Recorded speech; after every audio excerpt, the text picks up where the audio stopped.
بسم الله الرحمن الرحيم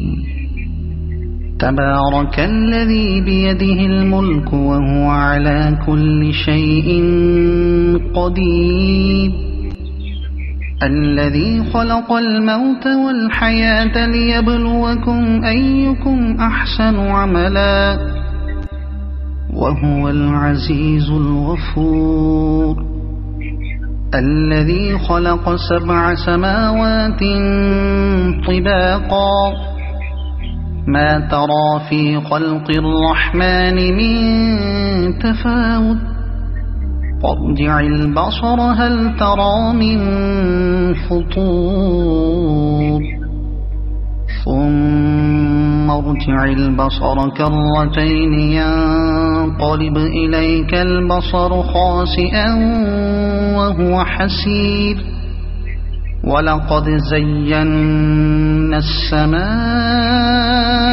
الدنيا بمصابيح وجعلناها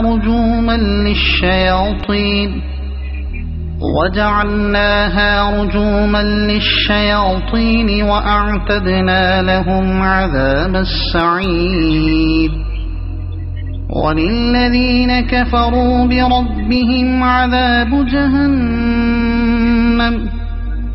وبئس المصير إذا ألقوا فيها سمعوا لها شهيقا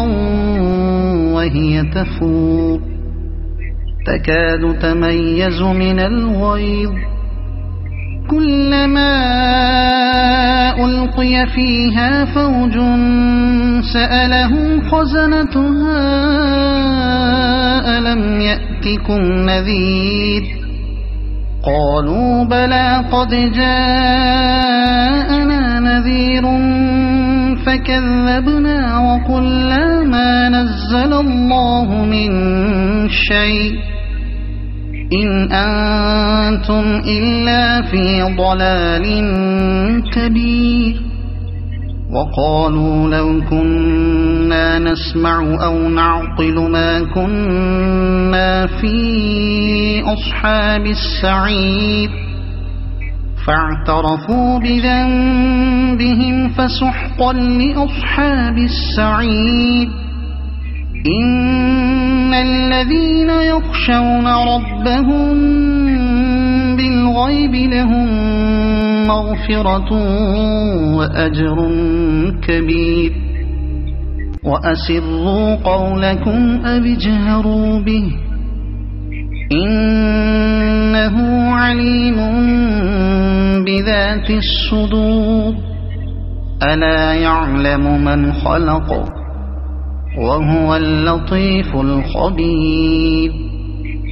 هو الذي جعل لكم الأرض ذلولا فامشوا في مناكبها وكلوا من رزقه وإليه النشور أأمنتم من في السماء أن يخسف بكم الأرض فإذا هي تمور أم أمنتم من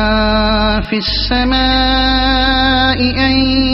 يرسل عليكم حاصبا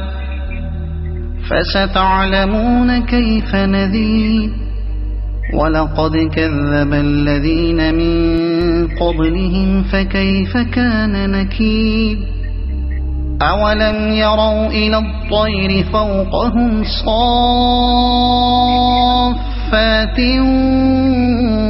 ويقبض ما يمسكهن إلا الرحمن إنه بكل شيء بصير أمن هذا الذي هو جند لكم ينصركم من دون الرحمن إن الكافرون إلا في غرور أمن هذا الذي يرزقكم إن أمسك رزقه بل لجوا في عتو ونفور أفمن يمشي مكبا على وجهه أهدى أمن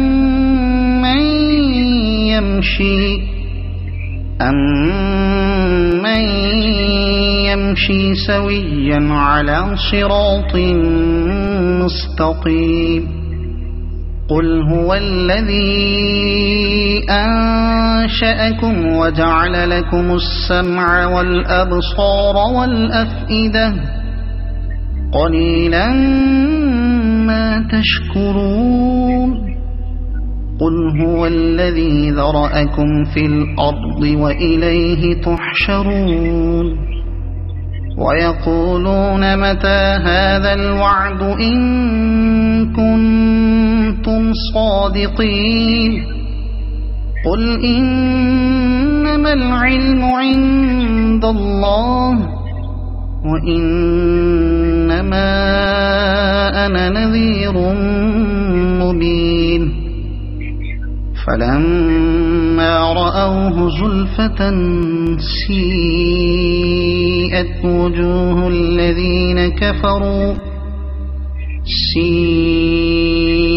وجوه الذين كفروا وقيل هذا الذي كنتم